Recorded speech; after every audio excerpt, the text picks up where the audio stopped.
Graag voorsitter, ouers en maats. Wat is dit? Dit maak geraas.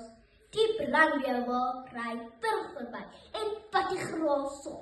Gelukkig was die daar die geraas van gevaar. Ek en my sussie maak op baie geraas wanneer die roomys verby ry. Dan sê pap, geen roomys nie. Geraas is daar die musiek, iemand wat skree en honde wat blaf, maak my ore seer, raai wat. Te veel geraas kan ons gehoor beskadig. Die Franse skryf op 24 April 2024 in die artikel genaamd Geraasbewustigheidsdag maak jou ore oop, gee raad. Dat geraas verdienen om ons as inheemse te verstaan.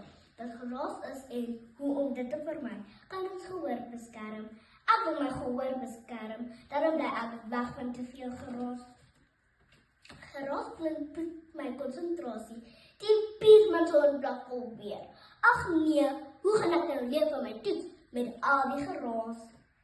Die National Library of Medicine skryf op 30 Augustus 2019 in 'n berig oor geraasblootstelling sy effek op ons kognitiewe prestasie. Dat geraas ons vermoë om akkuraat te werk, input en presentasie verminder. Stilte is belangrik, dit help my om te dink. Geraas moet wegbly wanneer ek wil leef van my toets. Geraas bly op die diere. Diere raak bang wanneer daar te veel geraas is. Dink net aan die vuurwerke. Dit maak my buurman so bang dat hy chipstil onder die tafel lê en bewe. Dames en here, geraas is 'n onsigbare probleem. Dit beskadig ons ore en affekteer ons konsentrasie. Kom ons raak bewus van hoeveel geraas ons maak en respekteer ander se stilte.